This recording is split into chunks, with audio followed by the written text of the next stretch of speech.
정의란 무엇인가? 라는 제목으로 말씀 전할 때에 많은 은혜 받으시기 바랍니다. 오늘의 핵심 주제는 하나님 없이 정의는 없다. 하나님 없이 정의는 없다. 1996년에 개봉한 타임 투 킬이라는 미국 영화가 있습니다. 보신 분들도 계실 거예요. 미국 남부 미시시피주의 작은 도시에서 백주 대낮에 10대의 10살의 흑인 소녀가 술과 마약에 찌든 백인 건달 2명에게 강간당하고 강물에 높은 다리에서 강물에 던져졌는데요. 부살일생으로 살아납니다. 그런데 이 소녀는 자궁이 망가져서 다시는 아기를 가질 수 없는 그런 피해를 입습니다. 재판이 시작되지만 이곳은 백인 우월주의가 판치는 곳이었거든요. 공정한 판결을 기대할 수가 없었습니다. 그때 당시의 상황으로는 보석으로 풀려나거나 10년형을 구형받을 상황이었습니다. 미국이 아이들에 대한 범죄에 특히 아주 큰 벌을 주는데 이 아이는 흑인이었기 때문에 그렇게 큰 벌을 받지 않는다는 것이죠.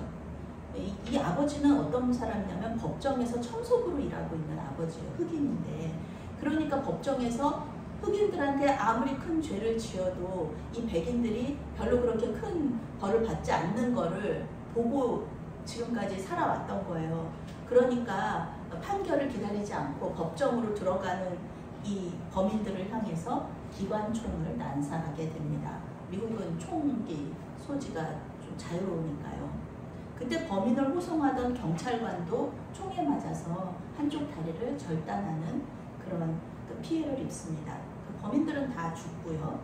영화는 범인을 죽인 아버지 칼을 변호하게 된 백인 변호사의 이야기를 중심으로 전개가 됩니다.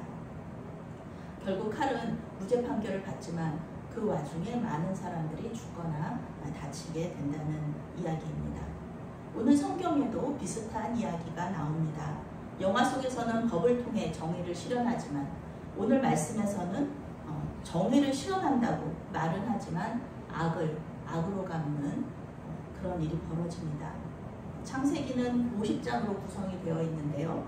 하나님의 이름이 없거나 하나님께서 전혀 등장하는 장이 거의 없어요. 그런데 오늘 말씀, 이 34장의 말씀에서는 하나님이 찾을 수가 없습니다. 하나님도 침묵하고 계시고요. 그리고 하나님을 찾는 사람도 없어요. 비극적인 현실 앞에서 누구라도 하나님을 찾을만 하잖아요. 그런데 하나님을 찾지 않습니다. 심지어 이스라엘이라는 이름을 받은 야곱조차도 하나님의 이름을 부르지 않습니다. 하나님께서 아브라함에게 주신 약속의 땅인 가나안에 들어와서 야곱과 그의 가족들이 세겜에 정착하고 10년 정도가 흘렀어요. 원래 하나님은 내 조상의 땅, 내 족속에게로 돌아가라 말씀하셨잖아요.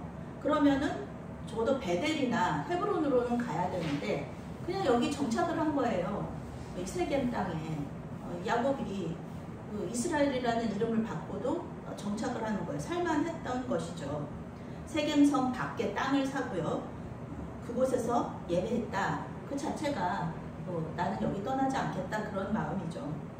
10년 동안 살았으니까 그 땅에 익숙해졌고 이웃 사람들에게도 또 친해졌을 거예요. 그런데 에서와 화해하고 하나님께 새 이름도 받았으니까 평화로울 것 같았던 이 야곱의 집에, 이 이스라엘의 집에 큰 어려움이 닥칩니다.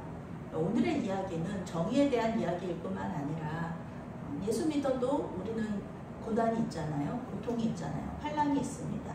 이럴 때 어떻게 대응해야 되는가를 알려주고 있는 거예요.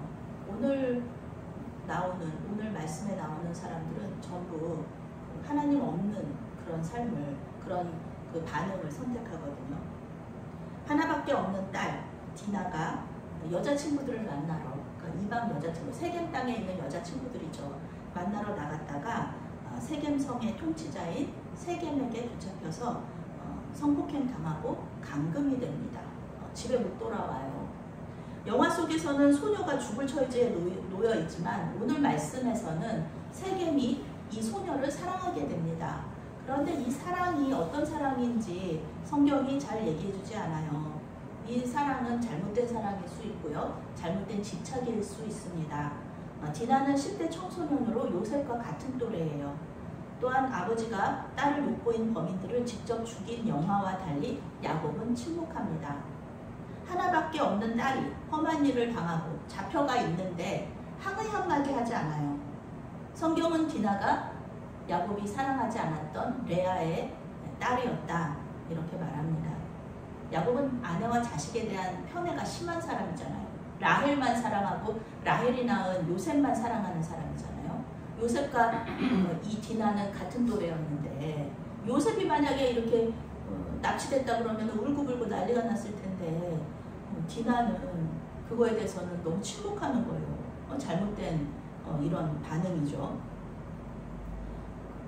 하나님께 기도하거나 하나님을 찾지도 않고 하나님도 이 사건에 대해서 어떤 말씀도 하지 않으십니다.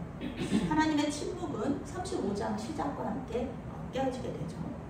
세겜도 성에서 높은 사람이에요. 오죽하면 이 성의 이름이 세겜인데 자기 이름도 세겜이에요.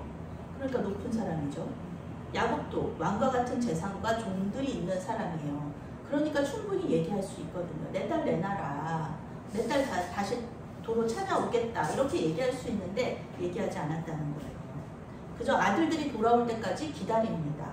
디나의 오빠들은 들에서 목축하고 있었어요. 소식을 들어도 빨리 올 수가 없죠.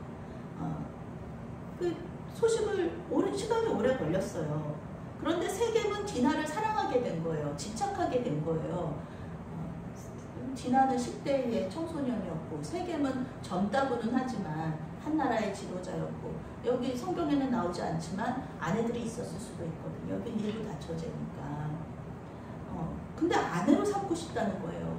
그래서 아버지 하몰에게 이제 좀 매파처럼 이렇게 이 야곱에게 가서 중매를 좀 해달라 요청을 해요. 피해자의 아버지는 침묵해요. 굉장히 소극적이에요. 그런데 이 가해자의 아버지는 적극적으로 나서서 결혼을 추진하는 모습을 볼 수가 있습니다. 하나님은 이방 족속과 이스라엘 족속의 결혼을 반대하셨어요. 그래서 아브라함과 이삭과 야곱은 모두 하란에서 아내들을 얻었죠. 그리고 에서는 동네 사람들하고 결혼했어요. 그런데 하나님은 그 에서의 결혼을 찬성하지 않으셨거든요. 이때 당시의 풍습으로는 디나는 세겜과 결혼할 수밖에 없는 상황이에요. 세겜은 디나를 욕보였기 때문에 아주 큰 돈을 주고 아내로 데려와야지 되는 게 이 당시의 상황, 당시의 풍습에서는 해피엔딩이었습니다. 그렇지만 우리 믿는 사람들한테는 그것이 해피엔딩이 아니에요. 야곱은 그 결혼을 허락할 수 없었습니다. 그런데 야곱은 이 결혼 문제에도 또 소극적으로 행동해요. 그러니 소식을 듣고 들에서 돌아온 이 오빠들이 가만히 있을 수가 없는 거예요. 아버지는 자기가 사랑하는 딸 아니라고 저렇게 대처를 하고 있는데 이들은 아버지에게도 분노하고 그리고 또 세겜에게도 분노하는 거예요. 성경은 오빠들이 슬퍼하고 분노했다 이렇게 말합니다. 아들들에게 무슨 지침이라도 줘야죠. 아들들한테 디나를 데리고 와라. 어떻게 해서든지 디나를 데리고 와라. 이렇게 얘기든지. 야곱은 나이가 많았으니까 어떤 지침도 안 준 상태에서 침묵하고 있는 거예요. 어떤 노력도 하지 않는 상황에서 이 디나의 오빠들은 혈기왕성하잖아요. 그러니까 자기의 생각대로 정의를 실현하기 위한 계획을 세웁니다.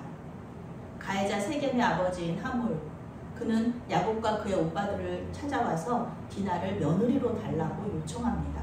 자기 아들들이 잘못한 것에 대해서는 이런 방구도 없어요. 디나를 자기 집에 포로처럼 억류한 상황이에요. 여기서 며느리로 달라 이렇게 말하는 거는 무례한 행동이죠. 야곱이 이 동네 사람이 아니라 다른 하란에서 왔고 또 원래 고향은 헤브론이다 이렇게 얘기를 하니까.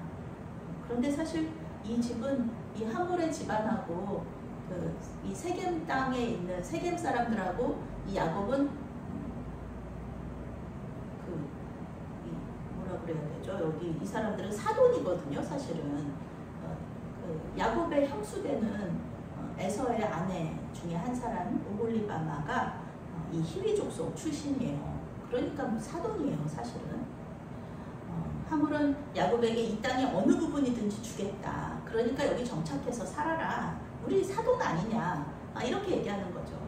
그런데 이 땅은 하물의 것이 아니라 하나님의 것이잖아요. 하나님께서 이미 약속으로 주신 땅이잖아요. 아브라함에게 약속하신 땅이란 말이에요. 그런데 하물이 야곱에게 이거 뭐 악마의 속삭임도 아니고 계속 얘기하는 거예요. 아, 좋은 게 좋은 거 아니냐. 평화롭게 살자. 우리 같이 너도 너도 딸을 우리한테 주고 우리 딸도 너 아들이 11명이나 있지 않냐. 그러니까 11명의 아들에게 우리 그 딸들을 우리 희위족 속의 딸들을 데려가서 결혼시키고 그래서 우리 하나 돼서 행복하게 잘 살자. 이렇게 말하는 겁니다. 이삭과 리브가가 이 며느리들을 싫어했잖아요. 이방인 며느리들을 싫어했습니다. 그런 거 생각하면 하물의 유혹에 넘어가면 안 되는 일이죠. 그런데 야곱은 여기서 어떻게 반응하냐 하면은 여기서도 그냥 아무 말이 없는 거예요. 좋다 싫다 이런 얘기가 없어요. 어쩌면 야곱도 이 세겜 땅에서 그냥 평화롭게 살려고 또 이 평안이라든지 아니면 물질에 대한 욕망이 이 사람이 좀 심하잖아요. 그러니까 그렇게 이 관심이 많았으니까 혹하는 그런 제안이었을 수도 있습니다. 그런데 이러면 안 되죠. 이러면 우선 디나를 데리고 왔어야죠. 근데 세겜은 먼저 자신이 한 일에 대해서 사과하고 용서를 구합니다. 내가 잘못했습니다. 내가 디나를 너무 첫눈에 반해서 내가 너무 사랑해서 데려다가 이렇게 잘못된 일을 했는데 나중에 두고 보니까 이 소녀가 너무 사랑스러우니까 내가 아내로 삼고 싶습니다. 내가 무슨 일이든지 할 테니까 이 소녀를 내 아내로 주십시오. 아무리 큰 혼수와 예물을 청한다고 해도 나는 주겠습니다. 이렇게 얘기하는 거예요. 세겜은 돈과 권력으로 이 세상을 살았던 사람입니다. 부잣집 도련님이었고요. 왕자 같은 사람이었고요. 또 나중에 커서도 이 세겜 땅을 다스리는 사람이 됐어요. 그러니까 돈과 권력으로는 뭐든지 할 수 있다고 생각하는 정말 세상적인 사람이었던 거예요. 맞지 않죠. 이 예수 믿는 사람, 하나님을 믿는 여호와 신앙을 가지고 있는 사람들하고는 맞지 않단 말이에요. 그런데 여전히 침묵하는 아버지 야곱 대신에 오빠들이 나섭니다. 디나의 오빠들은 우리는 돈이 필요 없습니다. 당신들이 알다시피 우리는 돈이 많아요. 우리는 그저 한 가지, 우리가 디나를 당신에게 줄 텐데 한 가지밖에는 없습니다. 그것은 무엇이냐면은 우리 민족이 관습이 있는데 그 관습을 당신들도 따라 주십시오. 그러면 우리는 한 민족이 될 수 있습니다. 라고 거짓말로 얘기를 해요. 그런데 그 관습이 무엇이냐 하면은 할례예요. 할례를 하라는 거예요. 이 오빠들의 머릿속에는요, 디나가 별로 관심이 없어요. 이 오빠들의 머릿속에는 오로지 우리 집안을 저 하물의 저 희위족 속이 무시했다, 무례하게 했다, 우리의 명예를 더럽혔다, 이렇게 생각만 하고 그거에 대한 복수만 하라는 거예요. 동생이 어떤지, 동생이 정말 세겜을 사랑하게 됐는지, 동생이 세겜하고 같이 결혼을 하고 싶어 하는지, 아니면 집으로 돌아오기를 원하는지, 그거에 대해서는 전혀 관심이 없습니다. 동생도 동생이지만 디나를 더럽힌 것은 우리의 명예를 실추시킨 것이다. 용서할 수 없다. 이렇게 얘기하는 거죠. 아버지 야곱이 했던 일을 아들들이 반복하고 있어요. 정말 놀라운 일이에요. 하나님을 자기들의 목적에 맞게 이용하는 것입니다. 야곱이 아버지 이삭을 속이고 축복권을 가로챘을 때 이삭이 아버지가 야곱에게 물었어요. 어떻게 이렇게 빨리 사냥감을 잡아가지고 왔느냐? 그랬을 때 야곱이 이삭에게 이렇게 말해요. 아버지의 하나님이 나를 순조롭게 잡게 하셨다. 나로 순조롭게 잡게 하셨다. 이러면서 하나님을 이용해요. 그런데 이번에는 야곱의 아들들이 하나님과 이스라엘 백성들의 언약의 상징인 할례를 이용합니다. 할례는 그저 남자들의 표피를 베는 것을 의미하지 않죠. 이 이스라엘 사람들에게는 할례는 하나님과 이스라엘 백성들의 언약의 표시입니다. 아브라함의 후손들은 대대로 하나님을 섬길 것을 약속하고 하나님께서는 이 이스라엘 백성들, 아브라함의 후손들에게 언약하신 그 약속을 반드시 지킬 거라는 그 언약의 표시가 바로 할례예요. 아브라함의 후손들은 대대로 하나님을 섬길 것이고 하나님은 아브라함의 후손들을 돌보실 것입니다. 그런데 야곱의 아들들은요, 아브라함의 후손이 아닌 하몰과 세겜에게 할례를 요구하는 거예요. 이게 무슨 일이에요? 아브라함의 후손도 아닌데 할례를 받으라니요. 우리들과 한 민족이 되려면 반드시 할례를 해라. 그러면 디나도 줄 것이고 우리도 너희 딸들과 결혼하겠다. 그러니 할례를 받아라. 만약에 할례를 받지 않는다면 디나를 데려오고 우리는 이 땅에서 떠나겠다. 이렇게 위협을 한 거예요. 이것은 실제로 전쟁을 선포한 거나 마찬가지입니다. 지금 하몰과 세겜의 집안에 디나를 꽁꽁 숨겨놨잖아요. 그런데 디나를 데려오겠다 그러는 것은 물리적인 그런 방법도 사용하겠다. 그런 얘기죠. 무력 충돌도 불사하겠다. 그런 뜻이에요. 그런데 놀랍게도 하몰과 세겜이 이 제안을 좋게 여겼습니다. 세겜이 디나를 사랑했고 하몰에게 이 세겜은 귀한 아들이었기 때문에 그렇습니다. 20절 말씀부터 우리 23절 말씀까지 함께 읽겠습니다. 하몰과 그의 아들 세겜이 그들의 성읍문에 이르러 그들의 성읍 사람들에게 말하여 이르되 이 사람들은 우리와 친목하고 이 땅은 넓어 그들을 용납할 만하니 그들이 여기서 거주하며 매매하게 하고 우리가 그들의 딸들을 아내로 데려오고 우리 딸들도 그들에게 주자. 그러나 우리 중에 모든 남자가 그들이 할례를 받은 같이 할례를 받아야 그 사람들이 우리와 함께 거주하여 한 민족 되기를 허락할 것이라. 그러면 그들의 가축과 재산과 그들의 모든 짐승이 우리의 소유가 되지 않겠느냐. 다만 그들의 말대로 하자. 그러면 그들이 우리와 함께 거주하리라. 아멘. 하몰과 세겜은 세겜성의 모든 남자들이 할례를 받도록 설득해야 했어요. 정치 지도자들의 말을 주의 깊게 들어야 하는 이유가 여기에 있습니다.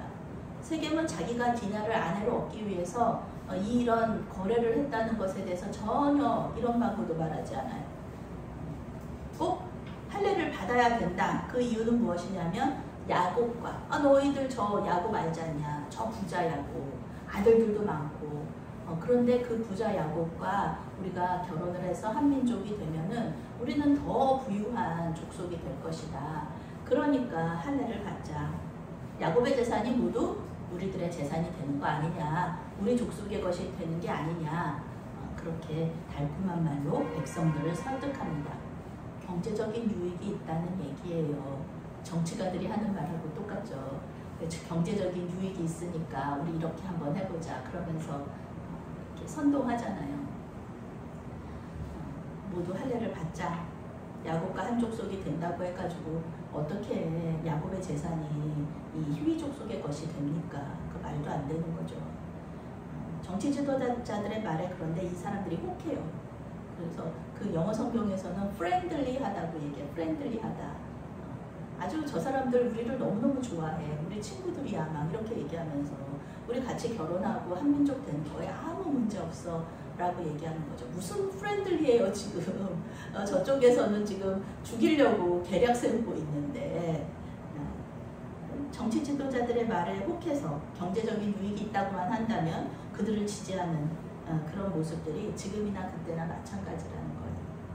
결국 세겜성 남자들은 모두 할례를 받는데요. 경제적인 유익을 받기는커녕 모두 자기들의 생명도 잃고요. 재산, 아내, 자식들을 모두 빼앗기는 그런 일이 벌어집니다. 야곱의 재산을 빼앗으려 했지만 결국은 자기들의 모든 것을 빼앗기게 되는 겁니다. 25절부터 27절 말씀 함께 읽겠습니다.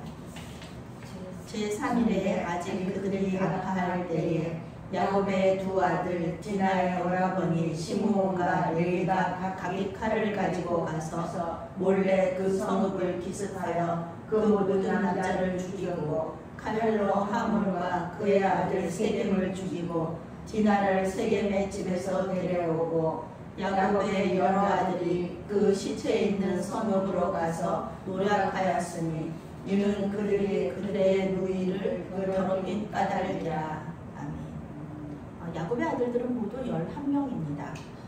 이 복수국에 적극적으로 나선 아들은 레위야, 그 레아의 아들들로 디나의 친오빠들인 시므온과 레위였습니다.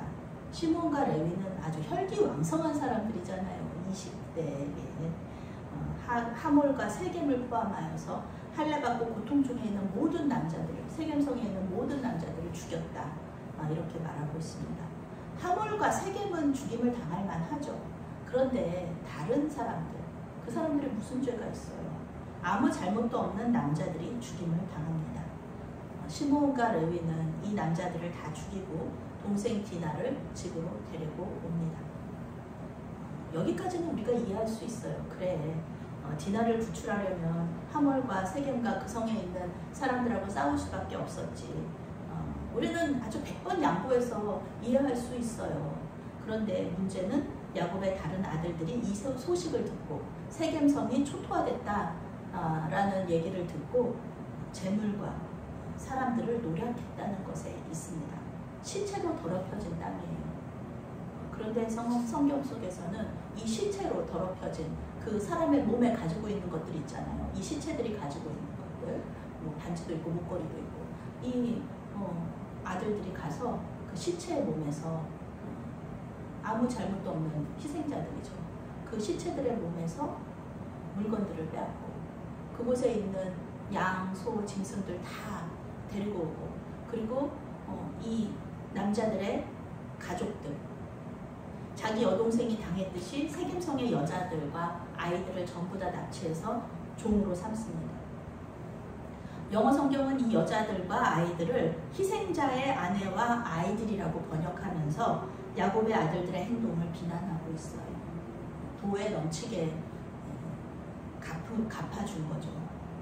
30절 말씀, 31절 말씀 함께 있습니다.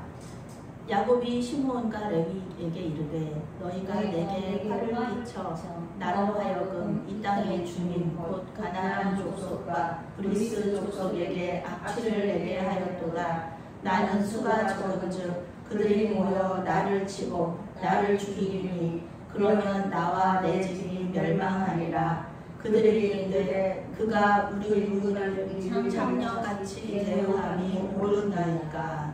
아멘. 끝까지 야곱은 하나님의 이름을 부르지 않아요. 지금까지 침묵했던 야곱은 이때야 비로소 아들들을 책망합니다. 나 너무너무 위험하고 두려운 상황 속에 너희들이 나를 밀어넣었구나. 여기 이 사람들이 연합해가지고 우리한테 쳐들어오면 나와 내 가족들은 다 죽겠지. 그런데 여기서 나와 내 가족에서는 레아와 종들의 가족이 아니라 자기와 라헬과 요셉 정도 이런 마음이 이 사람에게 있다는 것을 알았으니까, 그러니까 이 아들들이 그 말에 대해서 반박하잖아요. 아버지 죄송합니다 라고 얘기하지 않잖아요. 아버지 우리가 너무 심했습니다 얘기하지 않아요. 그가 우리를 창녀같이 대우함이 옳으니까. 여기서 그는 세겜일 수 있지만 야곱일 수도 있어요. 아버지가 어떻게 당신 딸한테 이럴 수가 있습니까? 아버지를 비난하는 거예요. 이 말씀 속에 그런 말이 들어있어요. 자신들을 더럽히고 죄 없는 희생자들을 만든 이 아들들을 책망했지만 아들들은 그 책망 거절하는 거예요. 이미 다 자란 아들들은 아버지의 말을 듣지 않아요. 요셉이야 봤자 아버지가 사랑하는 요셉은 아직 어리잖아요. 그런데 말도 안 되는 거죠. 디나한테는 그렇게 대하고 요셉 죽을까봐 그렇게 전전긍긍하는 모습을 보니까 이 아들들이 화가 나잖아요. 야곱 자신도 아들들을 책망한 이유가 자신의 생명 그리고 자신이 사랑하는 라헬과 요셉 때문이었다는 거, 그렇게 위험하게 만들었다는 것 때문에 화를 내니까 아들들이 이렇게 받지를 않는 거예요. 하나님의 언약을 무시한 것에 대해서, 할례라는 방법을 사용한 것에 대해서 전혀 말하지 않잖아요. 하나님의 정의가 없는 그런 복수에 대한 어떤 책망도 없잖아요. 그냥 자기 자신의 생존 문제, 너희들 때문에 내가 죽게 생겼다, 이런 두려움만 얘기하고 있잖아요. 야곱은 복수를 낳는데 히위 족속이 복수를 하러 오면은 나는 어떡하냐, 이런 두려움에 떨고 있는 거죠. 에서에게서 구원해 주신 하나님의 은혜는 10년의 평안함 속에서 사라져버리고 말았던 것입니다. 오늘 말씀에는 하나님 없이 자기들 마음대로 정의를 실현한 야곱의 아들들이 나옵니다. 그들은 자기들이 생각한 대로 정의를 실현했어요. 그렇지만 그 정의는 하나님과 상관없는 자기들만의 정의였습니다. 누구도 그것이 정의롭다고 얘기하지 않아요. 정의의 원어적인 의미는 심판입니다. 심판. 물론 정의에는 여러 가지 뜻이 있을 수 있어요. 마이클 샌더스가 쓴 정의란 무엇인가, 오늘 우리 설교 제목하고 같은 제목인데요. 저스티스라는 그 제목에서는 이제 분배의 정의, 그러니까 평등에 대해서 얘기를 하고 있고요. 오늘 말씀에 나오는 정의는 심판에 대한 말씀입니다. 원어적인 의미가 심판이에요. 그들은 하나님의 심판을 기다리지 못했어요. 자기들의 생각대로, 자기들 마음대로 심판했어요. 그리고 그것을 정의라고 말한 거예요. 결국 아무 죄도 없는 사람들을 죽이는 그런 잘못을 범하게 됩니다. 정의는 하나님의 속성이에요. 하나님은 모든 정의의 근원이 되십니다. 하나님은 이러한 하나님의 정의를 우리에게 요구하세요. 재판장이 법에 따라서 판결을 하듯이 우리의 정의는 하나님께 근거를 두어야 합니다. 그런데 오늘 야곱의 아들들은 하나님과 상관없는 복수를 함으로써 세겜과 같은 잘못, 하나님의 백성도 아니에요. 하나님의 약속의 백성도 아닌 그런 이방인 세겜하고 똑같은 잘못을 저지르는 겁니다. 신명기 32장 35절을 새번역 성경은 이렇게 번역합니다. 원수 갚는 것은 내가 하는 일이니 내가 갚는다.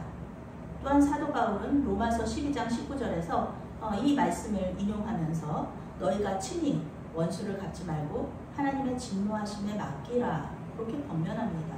그리고 악에게 지지 말고 선으로 악을 이겨라, 이렇게 말합니다.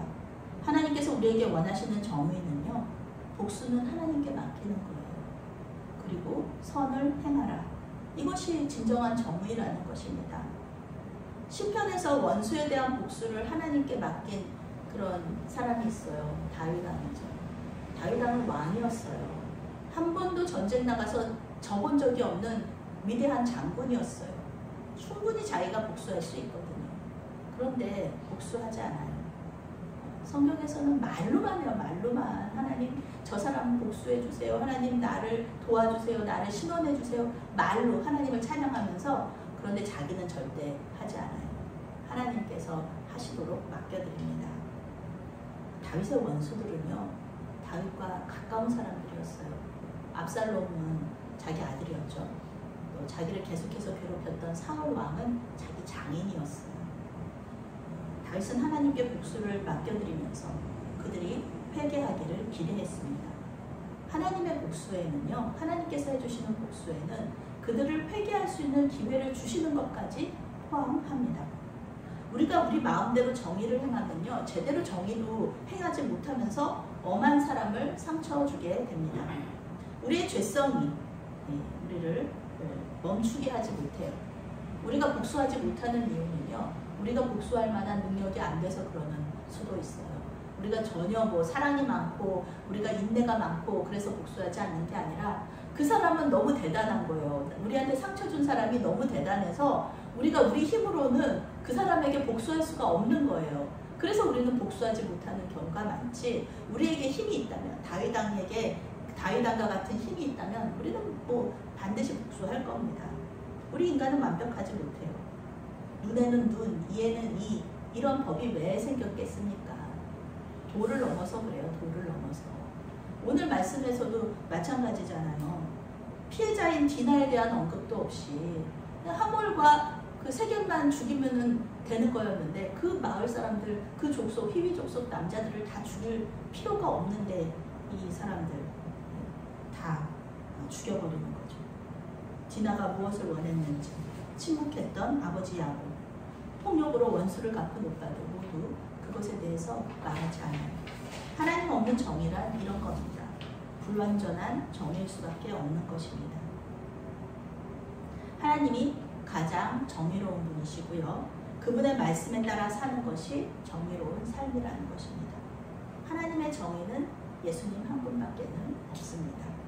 예수님의 말씀이 우리 믿는 자들에게는 법이고 정의예요. 예수님이 십자가 사랑에 입각해서 정의를 위해서 침묵하지 않으시면서 우리 마음대로 복수하지 않고 주님께 복수를 맡겨드리는 것, 그것이 주님께서 원하시는 정의라는 것입니다. 침묵해서 야곱처럼 침묵해서도 안 되고요. 야곱의 아들들처럼 폭력으로 악으로 그 악을 갚아서도 안 된다는 겁니다. 우리 주님처럼 사랑과 용서와 선으로서 악을 이기고 정의를 이 땅에서 실현하시는 저와 여러분이 되시기를 바라겠습니다. 아멘. 사랑의 하나님, 우리가 생각하는 정의로 행동하지 않도록 도와주시옵소서. 예수님만이 우리의 정의가 되시오니 우리를 주님의 정의로 인도하여 주시옵소서. 우리의 원수들을 주님 앞에 올려드립니다. 주님께서 갚아 주시옵소서. 원수 갚는 일은 주님께 맡기고 우리는 그저 주님의 십자가의 길을 따라가게 하여 주시옵소서. 예수님의 이름으로 기도합니다. 아멘.